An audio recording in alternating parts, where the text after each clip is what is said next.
السلام علیکم دوستو، آپ دیکھ رہے ہیں علمی فورم۔ میں ہوں آصف علی کاش۔ دوستو، آج کے اس ٹاپک میں اردو ادب کی ایک مشہور و معروف شخصیت کے متعلق بات کروں گا۔ تو وہ لوگ جو اردو ادب سے دلچسپی رکھتے ہیں ان کے لیے بہت اہم ہوگی، تو ویڈیو کو مکمل دیکھیے گا، امید ہے آپ کا بہت فائدہ ہوگا۔ تو آئیے سٹارٹ کرتے ہیں آج کا ٹاپک۔ جی فرینڈز، آج کا ہمارا جو پرسنالٹی ہے وہ ہے ممتاز مفتی صاحب۔ ہم آج ان کے متعلق مکمل جو ڈیٹیل ہیں وہ دیکھیں گے۔ ممتاز مفتی صاحب کا اصل نام مفتی ممتاز حسین تھا۔ وہ 11 ستمبر 1905 کو پنجاب کے ضلع گرداسپور کے علاقے پٹیالہ میں پیدا ہوئے۔ محمد حسین ان کے والد صاحب کا نام تھا۔ ان کی جو والدہ تھی ان کا نام سغرا خانم تھا۔ ابتدائی تعلیم امرتسر، میاں والی اور ڈیرہ غازی خان میں حاصل کی۔ اس کے بعد انہوں نے 1929 میں اسلامیہ کالج لاہور سے BA اور سینٹرل کالج لاہور سے SAV کی ڈگری 1933 میں حاصل کی۔ مفتی ممتاز حسین نے آل انڈیا ریڈیو کے لیے بھی کچھ کام کیا ہے اور بمبئی فلم انڈسٹری میں بھی کام کیا۔ 1947 میں پاکستان ہجرت کی، جہاں انہوں نے پاکستان کے لیے بھی اہم عہدوں پر کام کیا ہے۔ ممتاز مفتی صاحب نے 1947 سے پہلے اسکول ٹیچر کی حیثیت سے وہ کچھ کام کیا ہے۔ اردو مختصر کہانیاں لکھنا شروع کیں۔ اپنے ادبی کیریئر کے آغاز میں پر دوسرے ادبی نقادوں کے خیال میں آزاد خیال رکھنے والے ایک غیر ہم آہنگ مصنف جو ماہر نفسیات فرائڈ سے متاثر نظر آئے۔ پاکستان کے مشہور معروف مصنف اشفاق احمد ان کے قریبی دوست تھے۔ اشفاق احمد کے مطابق مفتی جو صاحب ہیں 1947 سے پہلے سویڈش مصنف کے ذریعے غیر مقبول اردو ادب پڑھتے تھے۔ جو سویڈش مصنف یہ جو لکھا اوپر ماہر نفسیات فرائڈ تھے، ان کے مطابق انہوں نے لکھا ہے۔ اس کے علاوہ مفتی صاحب نے اپنی ابتدا میں برطانوی ہندوستان کا 1947 کی جو تقسیم کا منصوبہ تھا ان کو پسند نہیں تھا، لیکن بعد میں انہوں نے اپنے خیالات کو تبدیل کیا اور ایک محب وطن پاکستانی بن گئے۔ اپنی زندگی کی پہلی اپنی زندگی میں وہ اسلام اور اس کے اصولوں کا وہ دفاع کیا کرتے تھے۔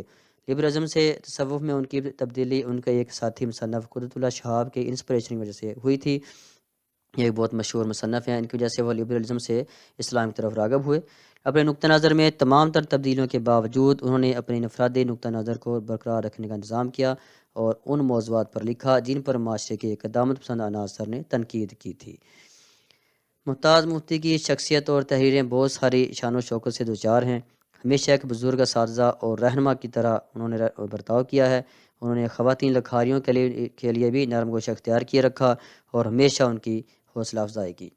ادبی زندگی میں انہوں نے پہلی مختصر کہانی کی کتاب جھکی جھکی آنکھیں کے نام سے لکھی ہے۔ اس کتاب نے انہیں ممتاز حسین سے مفتی ممتاز کی طرف موڑ دیا۔ یہ جو پہلی کتاب تھی یہ بہت زیادہ ان کی مشہوری ہوئی اور اس کی وجہ سے ان کو بہت شہرت ملی۔ یہ ممتاز حسین سے پھر ممتاز مفتی کی طرف ان کا نام ہو گیا۔ ممتاز مفتی نے اپنے قارئین کو اجاگر کرنے کے لیے مختلف امور کے حوالے سے کہانیاں لکھنے کی جو تکنیک ہے میں متعدد تجربات کیے ہیں۔ انہوں نے اپنے کرداروں کے نفسیاتی مطالعات کے لیے گہرا انہضام کیا۔ ممتاز مفتی صاحب نے اپنے افسانوی مجموعہ ان کہی، یہ ان کا پہلا افسانوی مجموعہ تھا۔ یہ آپ نے یاد رکھنا ہے اگر آپ اردو ادب کر رہے ہیں، ایم اردو کر رہے ہیں یا کمپیٹیٹیو ایگزام میں جانا ہے تو آپ کو یہ معلومات ہونی چاہیے۔ اس کے علاوہ گہما گہمی، چپ، گڑیا گھر اور روگنی پٹیل میں اپنی مختصر کہانیاں انہوں نے شائع کیں۔ انہوں نے اپنے ہلکے مضامین کا سے لاگ میں شائع کیا اور اپنے خاکے پیاز کے چھلکے میں جمع کر دیے۔ یہ بھی جو آپ نے یاد رکھنا ہے کہ پیاز کے چھلکے میں انہوں نے اپنے جو خاکے تھے ان میں جمع کر دیے تھے۔ انہوں نے سفر نامہ ایک لکھا، مشہور سفر نامہ لبیک کے نام سے لکھا، جس پر انہوں نے اپنے قارئین جانب سے قابل ستائش تالیاں ملی۔ میں سجیسٹ کروں گا کہ قارئین آپ یہ لازمی پڑھیں، بہت ہی مشہور اور زبردست یہ سفر نامہ ہے۔ ان کی زندگی کے دو مراحل، ان کی اسفانی عمری علی پور کا اہلی جو 1961 میں شائع ہوئی اور الکھ نگری میں دیکھا گیا ہے۔ بعد کی اسفانی عمری میں مذکور پیش لفظوں کے مطابق علی پور کا اہلی اس عاشق کا بیان ہے جس نے اپنے زمانے کی معاشرتی ممنوعات کو چیلنج کیا تھا، اور الکھ نگری کے ایسے عقیدت مند کا بیان ہے یا قدرت اللہ شہاب کے تصوف سے بہت متاثر ہوا۔ کتاب طلح یعنی کویسٹ ممتاز مفتی کی لکھی گئی آخری کتاب ہے۔ یہ ذہن نشین کیجیے گا کہ آخری کتاب ان کی کویسٹ تھی۔ یہ مبینہ طور پر قرآن تعلیمات کی اصل روح پر روشنی ڈالتا ہے۔ آپ کا بہت سے ایوارڈ سے نوازا گیا۔ ہم دیکھتے ہیں کون کون سے ایوارڈ دیے گئے۔ 1986 میں آپ کو صدر پاکستان کا ستارہ امتیاز اسٹار آف ایکسیلنس ایوارڈ دیا گیا۔ 1989 میں ان کو منشی پریم چاند ایوارڈ ہندوستان سے ایک ادیب ایوارڈ ہے، یہ بھی ان کو دیا گیا۔ علی پور کا علی مفتی صاحب نے 1961 میں لکھا جو ان کی اسفانی عمری تھی، جو اپنی زندگی کے پہلے مرحلے کو بیان کرتی ہے۔ شروع میں اس کتاب کو ناول سمجھا جاتا تھا لیکن بعد میں انکشاف ہوا کہ یہ اسفانی عمری تھی۔ الکھ نگری جو 1933 میں شائع ہوئی ہے، اس میں زندگی کے دوسرے مرحلے کو بیان کیا گیا ہے۔ آپ کی جو مزید تصنیفات ہیں وہ ہم دیکھ لیتے ہیں۔ لبیک، سمے کا بندھن، پیاز کے چھلکے، روگنی پتلے، نظام سکا، رام دین، ان کہی، اس کے علاوہ چپ، گڑیا گھر، کہیں نہ جائے، غبارے، اور اوکھے لوگ، اوکھے اولڑے، یہ پنجابی ہے، گڈی کی کہانی، اور تلاش، یہ جو تلاش ہے اس میں قرآنی تعلیمات کی جو اصل روح ہے اس پر روشنی ڈالی گئی ہے۔ ان کے بیٹے اکیسی مفتی جو ایک ادبی نقاد تھے، انہوں نے اکتوبر 1995 میں ان کی وفات کے بعد ممتاز مفتی ٹرسٹ تشکیل دیا۔ یہ ٹرسٹ ممتاز مفتی کی برسی کے موقع پر پاکستان کے مختلف شہروں میں مشاہدہ کرتی ہے، شہروں کرتی رہی ہے۔